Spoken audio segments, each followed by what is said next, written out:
Sean bienvenidos a otro episodio más de Lo que eres psique, un espacio donde se habla sobre la salud mental. Y el día de hoy vamos a presentar un tema muy interesante y creo que es prudente hablarlo sobre lo que un buen psicólogo no debe hacer. Hola Andrés, ¿cómo estás?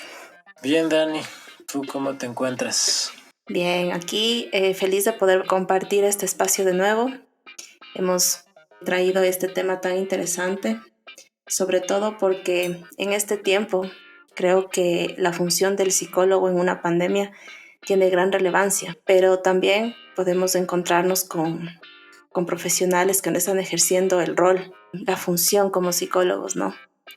Y justamente este tema me pareció interesante y no sé si tú quisieras hablarnos de alguna experiencia que has tenido sobre el acompañamiento psicológico.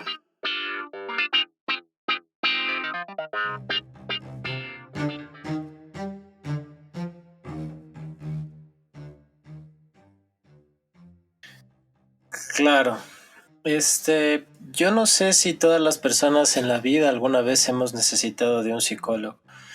Y los que tuvieron la oportunidad de tener este ejercicio de salud mental que es prioritario y primordial, alguna vez nos hemos topado con algún profesional, tal vez que no supo aconsejar bien a tiempo, no tuvo palabras precisas. Bueno, en eso tú tal vez me vas a corregir, ¿no?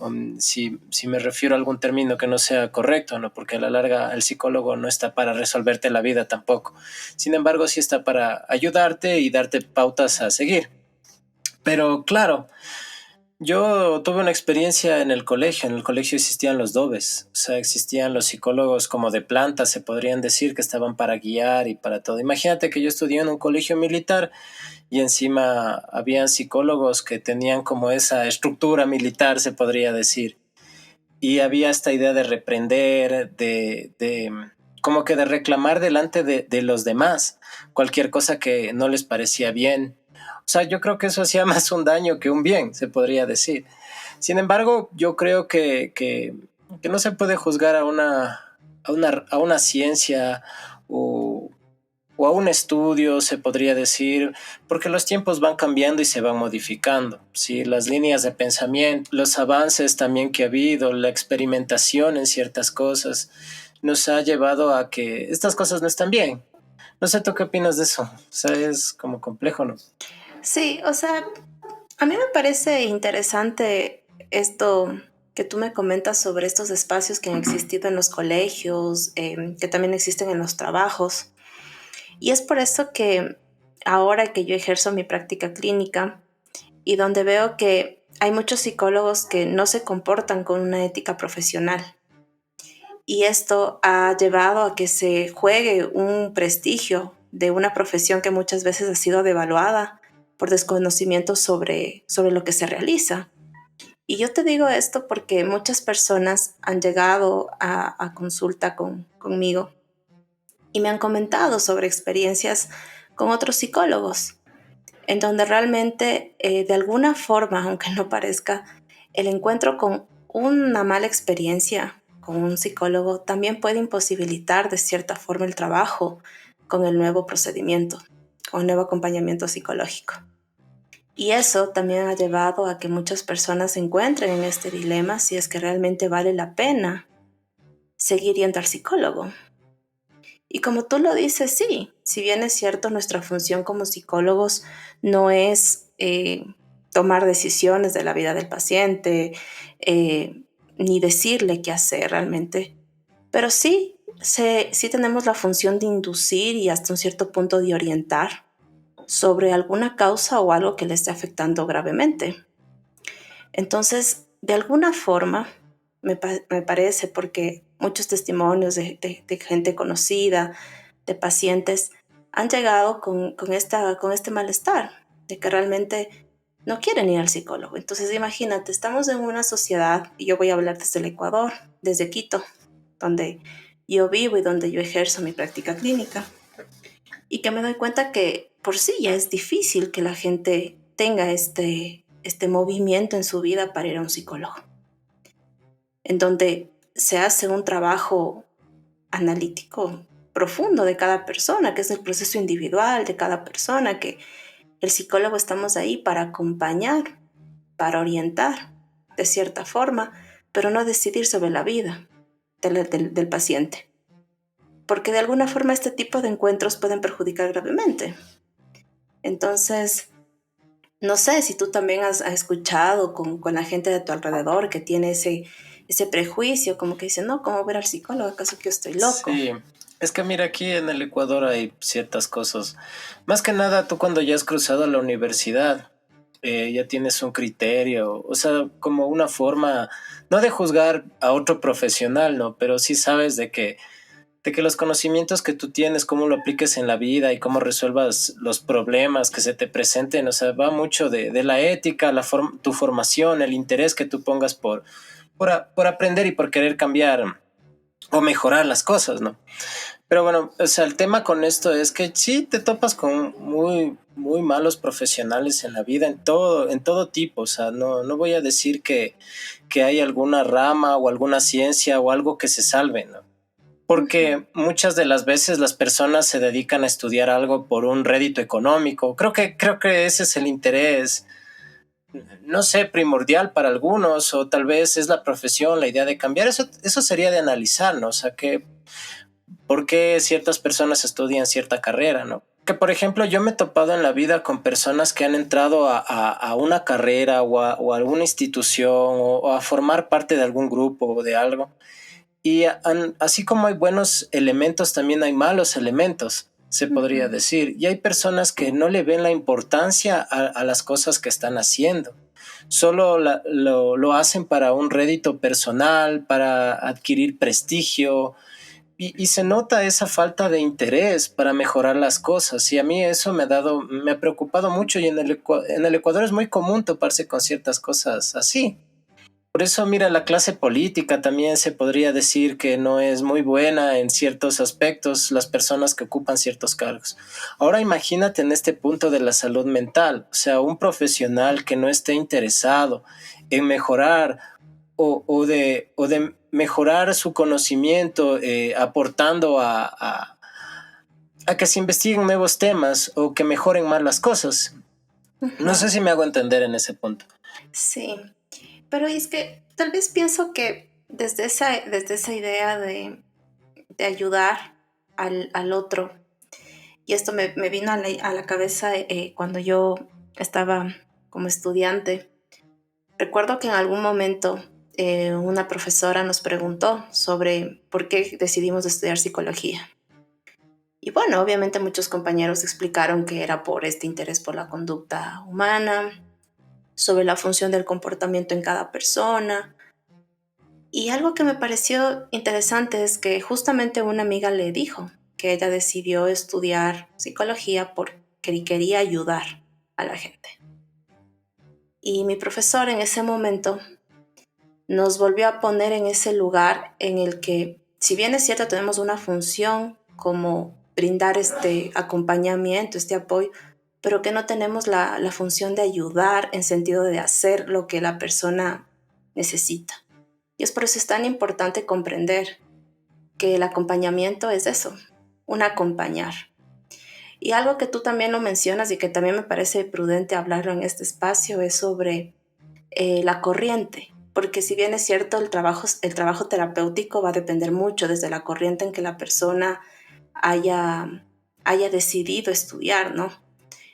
Yo te voy a hablar desde mi lado. Mis bases son con el psicoanálisis. Yo estudié con el psicoanálisis la psicología, entonces mi encuentro con la terapia tiene una forma distinta de trabajo que en otras corrientes, que estoy muy segura que a mucha gente le puede funcionar, otras personas no se van a sentir cómodas, por supuesto, o sea, eso también dependerá y será un caso por caso. Pero siempre hubo este replanteamiento de mis profesores al decirnos, nunca olviden su función.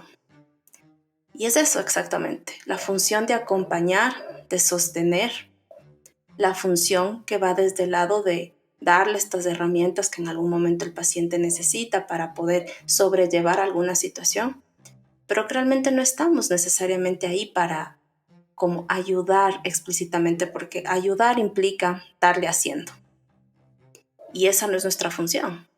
Entonces, desde ese lado, yo me topé con dos dinámicas muy difíciles en mi carrera porque estaba con esta dinámica de este prejuicio ya por sí de la psicología y con un segundo prejuicio que era desde el psicoanálisis. Y recuerdo que en un momento tuve el espacio de poder compartir con otros colegas donde no ejercían con el psicoanálisis y me mencionaron exactamente que realmente el psicoanálisis no funciona y que mucha gente considera que no funciona. Obviamente yo desde mi lado decía, pero ¿cómo no? O sea, ¿cómo pueden decir aquello? Pero era también desde el lado de que la gente no entiende cómo se manifiestan o cómo se juega la corriente que se estudia para el trabajo terapéutico. Entonces, a mí me parece que es interesante el hecho de que muchas personas consideren eso, que realmente habla más desde ese no saber del psicoanálisis, porque no tienen, o sea, no hay un interés para conocer, porque el psicoanálisis ha funcionado desde el siglo XIX. Entonces empieza a manejarse desde otra dinámica y que se sigue sosteniendo hasta el 2021 y que se lo sigue ejerciendo, se lo sigue practicando. Entonces, también depende mucho, ¿no? Y como en algún momento, yo no sé, que tú tuviste esta experiencia en tu colegio, donde te topaste con un psicólogo que por ejemplo, rompió con este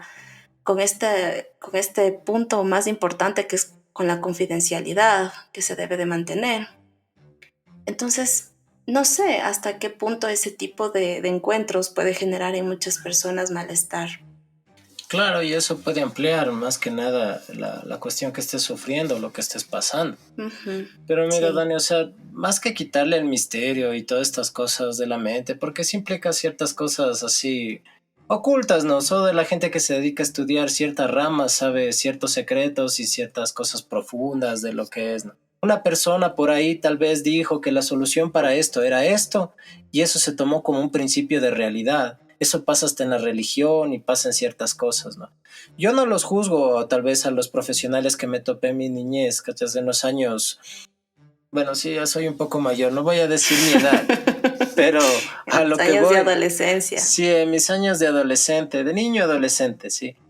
Pero, o sea, yo sí me topé con estos profesionales que, claro, o sea, terminaban contándole al compañero o a un profesor mismo, porque era dentro del colegio, y, y este profesor te reclamaba después y no había como esa confidencialidad, después tus papás se enteraban también de tus problemas, por ejemplo, a mí me pasó eso, sí, Ujú. y eso me trajo mucho más problemas a la casa que soluciones, o sea, y es más, o sea, cuando una persona o un menor de edad o un adolescente va a un psicólogo, solo cuando le llevan los papás, Claro. sí, pero imagínate que en mi caso fue porque el profesor recomendó que yo vaya. Ujú. Sí, porque no podía tal vez tal prueba. Y sí, o sea, yo admito que sí tuve problemas en esa época. La adolescencia es complicada y tienes muchos Ujú. factores que influyen, Sí. pero, pero por ejemplo, tú no entiendes nada. O sea, tú piensas que ir al psicólogo y no sé de dónde viene ese miedo, porque yo era joven, ¿cachas? Yo no sé ni de dónde vino ese miedo. Tal vez escuché,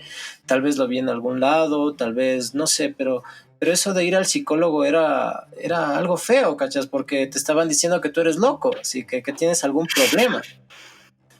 Claro. Y, no, y ahora ya con el tiempo entiendes de que no es así, no es verdad. Y también hay ocultas estas cosas de estas frases que hacen mucho daño a ciertas profesiones, a ciertas formas de ser, estos prejuicios, ¿no? Que están como establecidos, que no vale la pena repetirlos, pero que también, o sea, te hacen entender de que tal cosa es mala, ¿sí? Ujú. Sin siquiera tener una comprensión profunda de lo que es.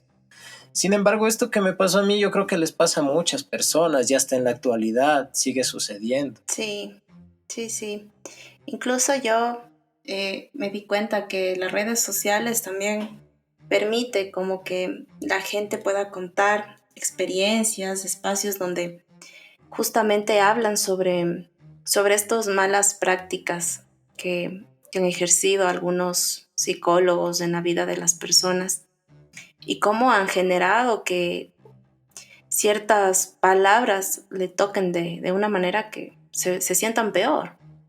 Porque eso es en lo que yo en algún momento como que también, o sea, pensé, ¿no? Que decía, pero si a nosotros nos prácticamente nos forman desde ese lugar de ser, de tener de este acompañamiento que es tan importante para la otra persona, que si bien es cierto te está buscando es porque algo está sucediendo y que nosotros estamos ahí y que el hecho de que haya decidido, bueno, por ejemplo, tú me comentas con un adolescente, sí, si bien es cierto, puede traerle el padre al adolescente, pero tampoco hay que anular el lugar del adolescente, o sea, es un adolescente que sí puede hablar. Y puede ser que le hayan traído porque tenía una mala nota, no sé, era muy baja el rendimiento en una materia. Pero bueno, cuando se habla con el adolescente se puede comprender que tal vez la materia solo era algo que estaba demostrando un malestar de otra cosa.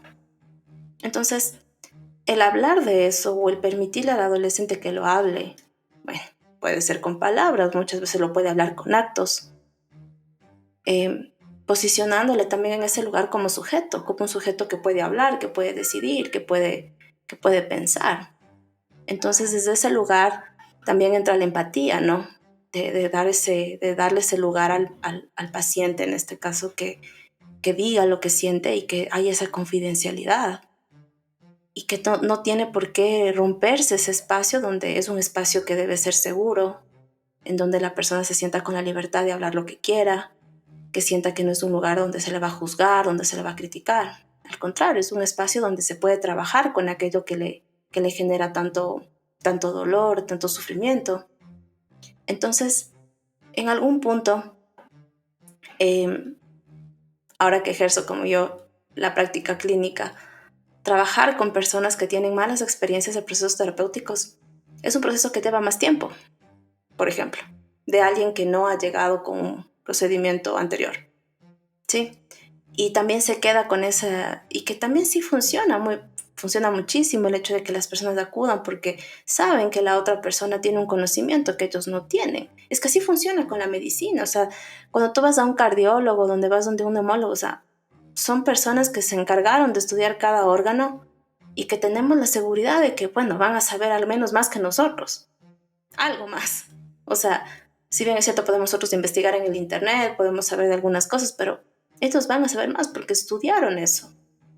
Entonces, sí te da una cierta confianza y te permite también un encuentro para que la persona pueda ir y contarle el malestar, contarle los síntomas que tiene del corazón, del pulmón. Y bueno, así también funciona con la psicología. Y este constructo sobre la locura, que también está bien mal vista también, ¿no? O sea, y me acuerdo esto como lo que en algún momento todo el mundo tiene miedo de estar loco. O sea, de alguna forma la locura también ha movido a muchas personas, ¿no? Entonces, sí, este tema es tan trascendental porque sí es importante que la gente comprenda, primero, la función del psicólogo, que en este tiempo parece que no, pero se ha acrecentado de una manera increíble, donde se está dando como un poco de validez, un lugar, al menos yo voy a hablar desde Quito, desde el Ecuador, sobre la salud mental. Y realmente mucha gente llega con ansiedad, con tristeza, hay una angustia muy presente porque en sí la pandemia generó angustia. Entonces, al nosotros también estar imposibilitados ante ciertas cosas, ha generado que los vínculos se rompan, que se genere un estrés descontrolado y que las personas tengan un malestar. Entonces, creo que en este tiempo ha permitido que se concientice un poco el lugar del psicólogo, la función que se ejerce, pero también en algún momento también ha sido para mí, en algún punto, como ver desde qué lado se puede empezar a trabajar con una persona que llega con una mala práctica, con un mal diagnóstico, porque también llegan a consulta pacientes que ya están diagnosticados automáticamente a veces por ellos mismos, a veces por un médico que considera que tiene, olvidándose por completo que no es un rol que le compete a cada persona, ¿no? Entonces, también la función que se ejerce y también lo que no debería de hacer, ¿no? Lo que no se debe de hacer, como juzgar, no jamás se va a juzgar por los sentimientos o lo que se esté sintiendo. Y también de alguna forma jamás pensar que el paciente llega porque eh, quiere que le digamos todo lo que hay que hacer. Al contrario, creo que en ese espacio se dan las herramientas con el mismo paciente sobre lo que se puede mejorar en el estilo de vida o incluso en el síntoma que está teniendo en ese momento. Sí, qué tenaz. Yo hice una remembranza de qué fue lo que pasó y fue un hecho que sí me afectó, un poco traumático también. Eso Por yo supuesto. también debería ir a terapia, a sanar ciertas cosas, pero no es nada grave. O sea, que influyó en mi vida, sí, pero el mismo proceso, y yo también conversar con otros profesionales, entender qué fue lo que, una mala práctica, por ejemplo. Entender que esos errores también, bueno, dependen de muchas cosas, ¿no? Como ya dijimos, o sea, el profesionalismo, la ética, cómo tú aplicas tu carrera. Claro, el hecho de que no es ayudar, ¿no? No es ayudar, pero sin embargo es como, y tampoco no sé si sea un servicio tal vez que tú haces, ya, pero eh, es estas cosas que suceden en la vida, en la ciencia, en la inteligencia del ser humano, que brinda un aporte para que funcionen de mejor manera las cosas. El psicoanálisis, la medicina, la arquitectura, eh, fueron diseñadas para crear un espacio donde el ser humano se pueda adaptar a un mundo, a un universo, sí, o sea, y cada vez va evolucionando, cada vez va cambiando. O sea, tal vez lo que hablemos nosotros ahora, lo que hemos aprendido en estos momentos, durante algunos años tal vez cambie, se modifique, sea moderno, la tecnología nos afecte y muchas cosas así. Cuando se leen libros de psicoanálisis antiguos, de los primeros padres del psicoanálisis, yo que sé, Freud, o antes que Freud, se podría decir, algunos médicos tal vez que investigaron o experimentaron con esto que no se sabía que era la conciencia, ¿sí? La mayoría eran médicos, se podría decir. Cuando lees eso te das cuenta cómo había ese inicio primitivo, se podría decir, esa chispita de descubrir qué es lo que sucede, y a ese aporte a la ciencia, a construir pensamiento, a modificar una realidad para que sea mejor, o como ya sabemos, en malas manos puede también servir para muchas otras cosas, como en algunas potencias usan también eh, ciertas corrientes para cambiar la percepción y cosas así, ¿no? Creo que el podcast de hoy, y van a ver muchos más de este tipo reflexivo, sí, contando experiencias personales, porque a la larga a todos nos ha afectado de una u otra manera estos hechos, sí, estos hechos que compartimos el día de hoy. Cada quien tiene una experiencia diferente. Ujú. Yo les quiero recomendar un librito, sí, que pues que da una perspectiva de cómo se entendía la locura, el arte, la ciencia y qué pasaba en la mente de las personas que investigaban en ese tiempo, ¿no? Y cómo buscaban soluciones. Es de Enrique Pichon Rivière, no sé si estoy pronunciando bien, pero el libro se llama Psicoanálisis del Conde de Lautremont. Un librito súper interesante que habla sobre, bueno, tiene que ver mucho el arte, también pues ahí se habla de demonios, de figuras, de fantasmas, pero cuando la persona tiene estas cosas en su discurso, ¿no? ¿Y qué sucede en la mente de él? Este fue un tema muy interesante, Dani. Regresamos a los podcasts, retomamos, durante un tiempo no los hicimos. ¿Qué pasó? Bueno, creo que estábamos también ocupándonos de algunas otras cosas que también forman parte de nuestra vida. Y bueno, sí, como tú lo comentas, todos tenemos experiencias positivas, otras no tanto. Yo siempre lo haré desde el lado positivo. Para mí he topado con profesionales muy éticos donde han realizado un acompañamiento increíble en mi vida, que realmente ha generado una trascendencia, un encuentro tan necesario para mi vida y obviamente que me ha funcionado muchísimo para mi vida profesional, porque también es importante que la gente sepa que entre psicólogos también necesitamos acompañamientos. Es creo que parte de nuestra formación, es algo muy ético que cada profesional debe hacer.